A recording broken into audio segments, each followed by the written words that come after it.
Josh Giddey and the Chicago Bulls, it's a story that's far from over. With contract extension talks still stalled, many are wondering, will the deal get done, or are we headed for a standoff? Today we're breaking down where things stand, what's holding up the negotiations, and why both sides still believe this can work. Make sure you stick around for the full story, and if you're new here, don't forget to hit that subscribe button and ring the bell for the latest NBA updates. When it comes to NBA contract negotiations, things rarely look smooth at the start. And that's exactly what's happening with restricted free agent Josh Giddey and the Chicago Bulls. Despite talks dragging on into the offseason, both sides remain dug in, refusing to budge on key terms. But here's the thing. It's only July, and the season hasn't even kicked off yet. So, this stalemate? It's exactly what you'd expect in a negotiation. A source inside the Bulls organization summed it up perfectly in a recent message. It's a negotiation. And that's the mindset both teams are taking as they try to hammer out an agreement. So why haven't we seen a deal yet? The Bulls and Giddey are reportedly about $8 to $10 million apart in annual salary expectations. On one side, Giddey has been eyeing an extension in the range of $30 million a year, a contract that mirrors what young stars like Jalen Suggs have landed. The Bulls, meanwhile, have been holding firm with a more cautious, prove-it stance. It's a classic tug-of-war, and the ball is in both camps' courts.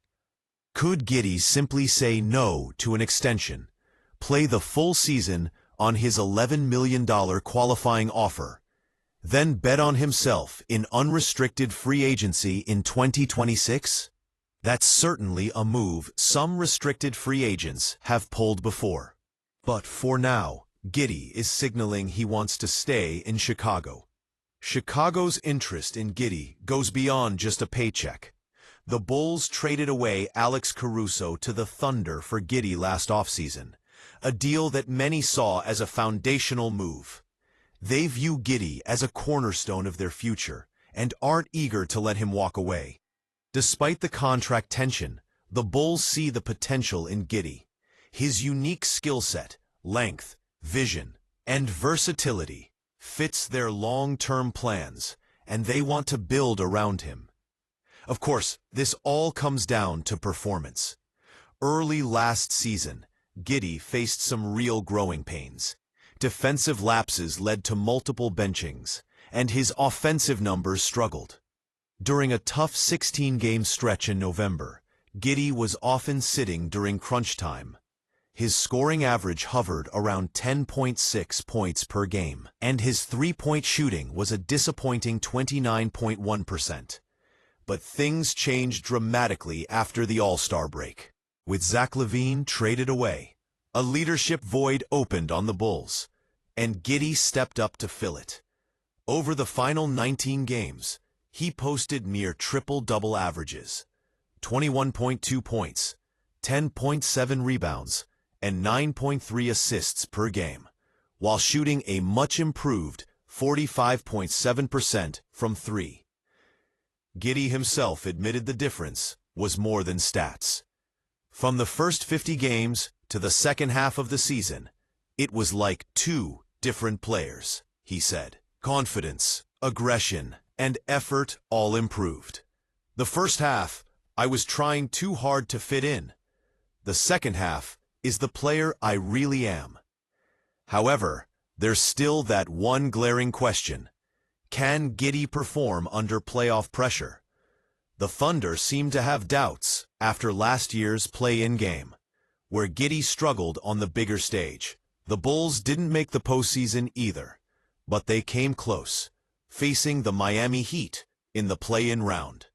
There, Giddey had a mixed performance, 25 points and 10 rebounds, but a shooting line of 9 for 21 from the field. The Heat dominated early, with Tyler Hero exploiting both Giddey and Kobe White. The Bulls fell 39-28 in the first quarter and never recovered. That performance sticks in the minds of Bulls brass and fans alike. Playoff readiness is a key factor in evaluating whether Giddey deserves a max-level contract. The Bulls' front office, led by EVP Arturas Karnisovas, knows the risks here. Last summer, they handed Patrick Williams a 5-year, $90 million contract without testing the market. And the backlash was swift. Since then, the Bulls have been more cautious with restricted free agents. What's more, this offseason's salary cap crunch has made the market for restricted free agents nearly non-existent. Teams fear the luxury tax penalties tied to crossing the so-called aprons in the cap structure, making big offers unlikely. Still, the good news? Both sides are talking. Despite the public stalemate, there's a willingness to find common ground. So where do things go from here? That's the million-dollar question, literally. Timing and price remain unclear. Will the Bulls move closer to Giddey's asking price, or will Giddey lower his expectations after showing improvement, but still having questions to answer? One thing's for sure. Neither side wants to rush this. The Bulls want to keep Giddey as a key piece of their rebuild, and Giddey wants to prove he's worth the investment. It's just a matter of when the deal makes sense for everyone involved. That's the current state of the Josh Giddey contract saga with the Chicago Bulls. Negotiations can be messy, but patience and perspective matter, especially with young stars. What do you think? Should the Bulls pay Giddey his asking price, or is patience the better play? Drop your thoughts in the comments below. And if you enjoyed this breakdown, be sure to like the video, subscribe to the channel, and share it with your fellow NBA fans. Thanks for watching, and stay tuned for more NBA news, rumors, and analysis coming your way soon.